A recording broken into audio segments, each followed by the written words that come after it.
Next video पर इसमें हम आपके सामने लेकर आ रहे हैं problems on intercept form of equation of straight line. Problems on intercept form of equation of straight line. तो यहाँ पर कुछ 3 या 4 प्रकार के क्वेश्चंस होते हैं इंटरसेप्ट फॉर्म में, जो जनरली एक ही टाइप के होते हैं। और आपको ये चारों टाइप के मैं क्वेश्चंस बता रहा हूँ ताकि आपको कोई कष्ट ना हो intercept form equation of straight line in intercept form solve करने के लिए। तो यहाँ पर पहला क्वेश्चन मैं लेके आ रहा हूँ, उस सरल रेखा का समीकरण ज्ञात करें या उस सरल रेखा का समीकरण ज्ञात करो जो बिंदु 3-5 से होकर जाती है, जो बिंदु 3-5 से होकर जाती है तथा दोनों अक्षों से, थोड़ा ध्यान सुनेंगे, तथा दोनों अक्षों से बराबर किंतु भिन्न चिन्हों वाले अंतःखंड काटती है। भिन्न चिन्हों वाले अंतःखंड काटती है। तो हम यहाँ पर एक चित्र बना लिया इस प्रकार से, अंतःखंड फॉर्म वाला। इस प्रकार से आपको मालूम है x अक्ष से a का अंतःखंड, y अक्ष से b का अंतःखंड काटती है। a b बिंदु है, इसका निर्देशांक a0 होगा, इसका निर्देशांक 0b होगा। माना अंतःखंड रूप में रेखा का समीकरण। सबसे पहले अगर आपको अंतःखंड रूप में काम करने के लिए बोला जाएगा तो आप सबसे पहले आंख बंद करके इसको लिख लीजिए कि अंतःखंड रूप में रेखा का समीकरण x/a + y/b = 1। अगर आपके सवाल में अंतःखंड का यूज हुआ है मतलब इसको हमको लिखना ही है, लिखना ही पड़ेगा।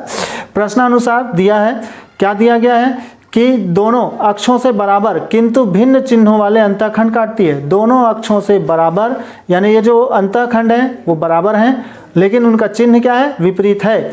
तो दिया गया है कि a बराबर -b, a बराबर -b इसके स्टेटमेंट के अनुसार। तब रेखा का समीकरण क्या हो जाएगा, इसको वापस इसमें ले जाकर रख देंगे यहाँ पर। तो ये b की जगह मैंने -a रख दिया है, b को हटाकर -a रख दिया। तो यहाँ पर x - y = a, ये रेखा का समीकरण हो जाएगा। ये रेखा का समीकरण हो गया। प्रश्नानुसार लिखा है रेखा 1 बिंदु 3-5 से होकर जाती है, अतः यह बिंदु रेखा 1 के समीकरण को संतुष्ट करेगा।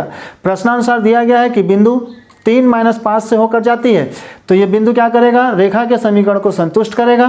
3 - -5 यानी इस रेखा के समीकरण में x की जगह पर 3 रख देंगे, y की जगह पर -5 रख देंगे, बराबर a। यहाँ से हमको a का मान निकालना है। a का मान आ गया 8। a के मान को समीकरण 1 में रखने पर, समीकरण 1 में रखने पर तो x - y बराबर कितना हो जाएगा, 8, जो कि रेखा का अभिष्ट समीकरण होगा।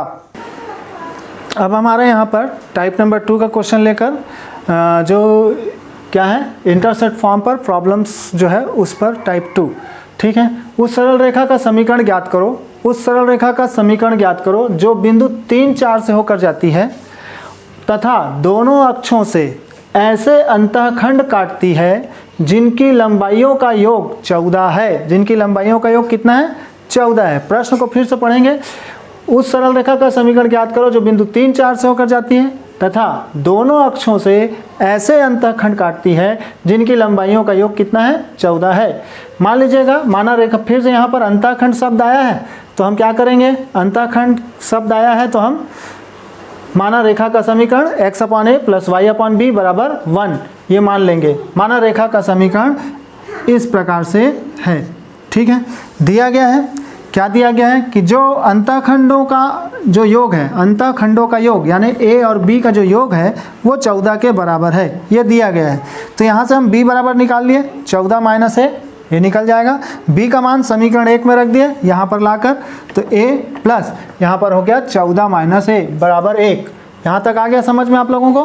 फिर यहाँ पर 14 एलसीएम ले लिए, 14 - a इधर पर a/, और इन दोनों को इधर ले गए, a × इतना, a × 14 - a।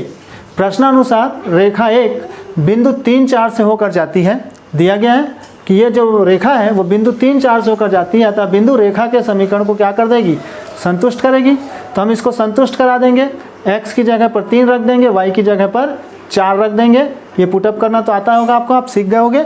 इसको सिंप्लीफाई किए तो ये क्वाड्रेटिक इक्वेशन में पहुंच जाएगा। वर्ग समीकरण में a² - 13a + 42 = 0। इसको मिडिल टर्म स्प्लिट कर लिए यहाँ पर, यानी मध्य पद का विभाजन करके गुणनखंड कर दिए, और गुणनखंड करके हमने वैल्यू निकाली, a बराबर 7 और a बराबर 6। इस प्रकार से आपको बनाना है। a की 2 वैल्यू आ गई। अब यहाँ पर a बराबर 7 है तो b बराबर कितना होगा, यहाँ पर रख कर निकाल लेंगे। a बराबर 7 तो b बराबर भी कितना हो जाएगा, 7। यदि a बराबर 6 है तो यहाँ पर 6 रखेंगे तो b बराबर कितना आ जाएगा, 8 आ जाएगा। अब इस दोनों को, ये दोनों जो मान आया है उसको समीकरण 1 में रखना है, ठीक है। अतः समीकरण 1 में a और b का मान रखने पर, a और b का मान रखने पर अभिष्ट रेखा यहाँ पर आ जाएगा x/7 + y/7 = 1। इसको क्रॉस मल्टीप्लाई कर देंगे तो x + y = 7। और दूसरा 4x + 3y = 24 होगा। यहाँ पर 8 रखेंगे, यहाँ पर 6 रखेंगे, तिर्यक गुणा लेंगे और आ जाएगा आपके पास। तो ये हमारा आंसर होगा। अब हम आ रहे हैं आपके पास इसके अंतर्गत टाइप नंबर तीसरे प्रकार का क्वेश्चन लेकर आ रहे हैं। उस सरल रेखा का समीकरण ज्ञात कीजिए जो बिंदु 1, 2 से होकर जाती है। सवाल को सुनिएगा, उस सरल रेखा का समीकरण ज्ञात कीजिए जो बिंदु 1, 2 से होकर जाती है तथा दोनों अक्षों के बीच रेखा द्वारा जो काटा गया अंतःखंडित भाग है इस बिंदु द्वारा समद्विभाजित होता है। इस बिंदु द्वारा समद्विभाजित होता है। तो मैं इसके लिए हल में आता हूँ। मैंने बोला कि हम एक रफ स्केच बना लेते हैं तो सवाल जल्दी समझ में आ जाता है कि करना क्या है। तो हमने एक बनाया है, यहाँ पर फोटो पिक्चर बनाई हुई है इस प्रकार से कि एक रेखा है जो अक्षों से a और b का अंतःखंड काटती है। जैसा कि इसमें लिखा है अंतःखंड, तो अंतःखंडित रूप में मानेंगे। माना रेखा का समीकरण x/a + y/b = 1 है। तो यहाँ से यहाँ तक की दूरी a हो जाएगी, यहाँ से यहाँ तक की दूरी b हो जाएगी। तो इस बिंदु का निर्देशांक हो जाएगा a0 और इस बिंदु का निर्देशांक हो जाएगा 0b। और यह बिंदु c, यहाँ पर c दिखाया जा रहा है। बिंदु c जो है इसको 2 बराबर भागों में विभाजित करता है। अर्थात ये बिंदु c जो है वो कौन सा बिंदु होगा, ये मध्य बिंदु होगा अंतःखंडित भाग का, ठीक है। बिंदु C मध्य बिंदु होगा अंतःखंडित भाग का, ठीक है। तो हम चालू करते हैं। स्पष्ट है कि रेखा x अक्ष को बिंदु A और y अक्ष को B पर प्रतिच्छेद करती है। x अक्ष को A व y अक्ष को, यहाँ पर क्या लिख देंगे, y अक्ष को B, 0b पर प्रतिच्छेद करती है। प्रश्नानुसार दिया गया है कि दोनों अक्षों के बीच अंतःखंडित भाग AB को बिंदु C 1, 2 समद्विभाजित करता है। अतः बिंदु C AB का मध्य बिंदु होगा। अतः मध्य बिंदु के निर्देशांक से C का निर्देशांक निकाल लेंगे इन दोनों का। तो x1 + x2/2 + y1 + y2/2, तो a/2 + b/2 होगा। परंतु C के निर्देशांक कितने दिए गए हैं, 1, 2 दिए गए हैं। अतः तुलना करने पर इसकी हमने तुलना कर दी क्योंकि दोनों एक ही बिंदु के निर्देशांक है। ये भी C का निर्देशांक है और ये भी C का निर्देशांक है। तो तुलना कराए तो a/2 = 1, इसलिए a = 2 निकल जाएगा। b/2 = 2, अतः b = 4 हो जाएगा। a और b का मान समीकरण 1 में रख देंगे और उत्तर हम ज्ञात कर लेते हैं। इस प्रकार से हमारे को प्रश्न बनाना होगा। ये टाइप तीसरा। अब आ रहे हैं हम यहाँ पर टाइप नंबर 4 लेकर आपके सामने कि इसमें चौथे टाइप का क्वेश्चन किस प्रकार का होता है। उस सरल रेखा का समीकरण ज्ञात करो जो बिंदु -4, 3 से होकर जाती है तथा दोनों अक्षों के बीच अंतःखंडित भाग इस बिंदु के द्वारा 5:3 में विभक्त होता है। अभी हम लोग समद्विभाजित वाला देखे थे, इसके पहले वाला। अभी इसमें क्या कर रहा है, 5:3 में विभक्त होता है। 5:3 में विभक्त होता है, यानी यहाँ पर कुछ भी हो सकता है। रेशियो में अगर दिया हो तो कैसे करना है, तो यहाँ पर देखिए चित्र में क्या दिख रहा है, ये एक रेखा है, ठीक है। ये इधर से देखिए, इधर 5 है, इधर 3 है। 5:3, जब भी बोलेगा 5:3 तो इधर से चलेंगे, नीचे से चलेंगे। कई बच्चे क्या करते हैं, ऊपर से चालू कर देते हैं, 5 इधर कर देते हैं, 3 इधर कर देते हैं, गलत हो जाएगा। तो थोड़ा सा ध्यान रखेंगे, नीचे से चालू करेंगे 5:3, इधर से नहीं लेंगे 5:3, इधर से चलते हैं ना अपन, इधर से 5:3। तो लिखा है माना सरल रेखा का समीकरण x/a + y/b = 1 है।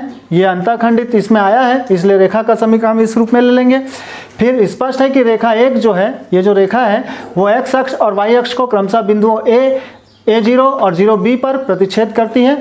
दिया गया है अक्षों के बीच रेखा का अंतःखंडित भाग, ठीक है, AB को बिंदु C 5:3 में विभाजित करती है। तब बिंदु C के निर्देशांक अंतःविभाजन सूत्र से, अंतःविभाजन सूत्र हमने यहाँ पर बनाया हुआ है। अगर आप लोग को समझ में नहीं आ रहा है तो इस प्रकार से भी आप अलग से बना सकते हैं, ठीक है। यहाँ पर m1x2 + m2x1 ऐसा रहता है हमारे पास, तो उस प्रकार से हमने कर लिया है।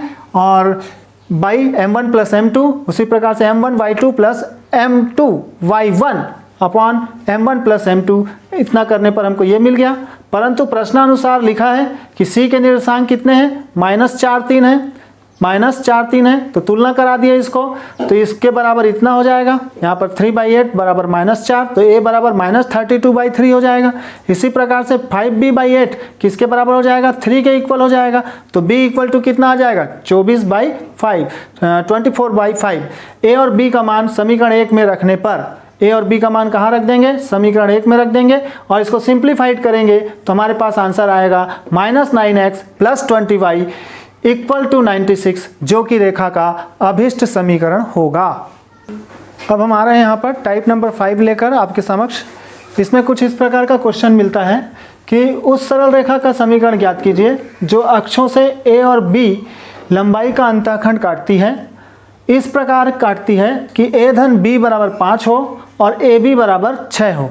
ठीक है, तो मान लेंगे माना रेखा का अभिष्ट समीकरण, अंतःखंड शब्द आया है, मतलब अंतःखंड रूप में रेखा का समीकरण लिख लीजिए, x/a + y/b बराबर 1 दिया गया है। a धन b बराबर 5 और ab बराबर 6, तो यहाँ से a बराबर निकल जाएगा 5 - b, इसको इधर ट्रांसफर कर दीजिए और इस a का मान इसमें रख दीजिए लाकर सेकेंड वाले में। ठीक है, तो इसको अपन नाम दे देते हैं 2 और 3। ठीक है, तो यहाँ से 5 - b × b बराबर कितना हो जाएगा, 6। यहाँ से ये इस प्रकार से क्वाड्रेटिक इक्वेशन बन जाएगा b² में, तो b² - 5b + 6, b में एक क्वाड्रेटिक इक्वेशन है, b² - 5b + 6 = 0। वैल्यू निकाल लिए, b बराबर 2, b बराबर 3। अगर b का मान 2 है तो a बराबर कितना होगा, b का मान 2 है तो a बराबर 3 होगा, b का मान 3 है तो a बराबर कितना होगा, 2 होगा। a और b का मान समीकरण 1 में रखने पर अभिष्ट रेखाओं के समीकरण, यदि a बराबर यहाँ पर लिख रहे हैं, यदि a बराबर 3 b बराबर 2 तो रेखा का समीकरण 2x + 3y बराबर 6 होगा। यदि a बराबर 2 b बराबर 3 है तो रेखा का समीकरण 3x + 2y बराबर 6 होगा। इस प्रकार की चीज़ें हैं। अब हम आ रहे हैं यहाँ पर एक स्पेशल टाइप का क्वेश्चन लेकर जो अंतःखंड से रिलेटेड है, इसका यूज़ समझ लीजिए, है ना। तो यहाँ पर सरल रेखा 4x + 3y बराबर 12 अक्षों को L तथा M बिंदुओं पर काटती है। कोई लाइन है जो एक्सिस को L और M पॉइंट पर कट करती है। बिंदु P इस प्रकार गति करता है, एक बिंदु है, बिंदु P इस प्रकार गति करता है कि त्रिभुज PLM का क्षेत्रफल सदैव 20 इकाई रहता है। कितना रहता है, 20 इकाई रहता है। ठीक है, 20 वर्ग इकाई रहता है। बिंदु P का बिंदु पथ ज्ञात कीजिए। तो यहाँ पर हम लिख लेंगे, दिया गया है कि त्रिभुज PLM का क्षेत्रफल कितना दिया है, 20 वर्ग इकाई, और दी गई रेखा का समीकरण 4x + 3y बराबर 12 है। 12 से भाग दे दिए और इसको अंतःखंड रूप में बदल लिए। किस रूप में बदल लिए, अंतःखंड रूप में। ये रेखा है 4x + 3y बराबर 12, उसका एक रफ स्केच बनाया गया है समझाने के लिए आपको। ठीक है, इस प्रकार से यहाँ तक की दूरी है कितनी, 3, कितनी बता रहे हैं, 3, तो इस बिंदु का निर्देशांक हो जाएगा 3 0। यहाँ से यहाँ तक 4 है तो इस बिंदु का निर्देशांक हो जाएगा 0 4, और ये बिंदु हमारे पास xy है।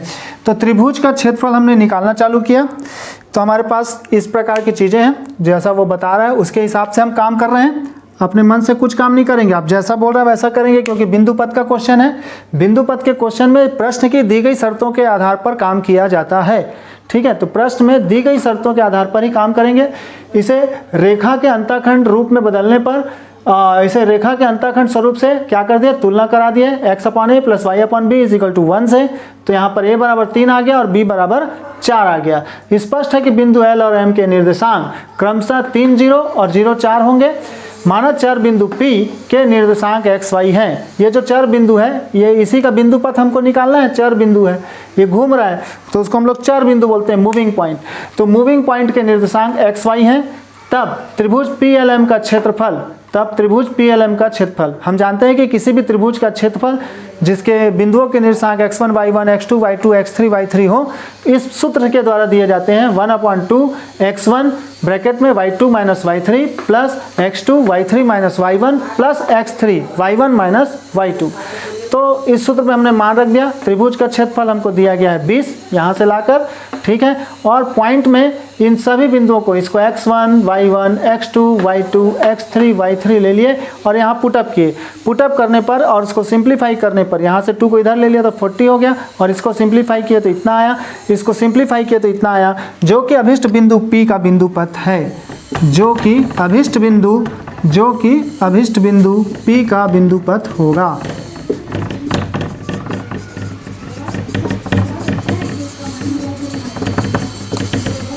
ओके।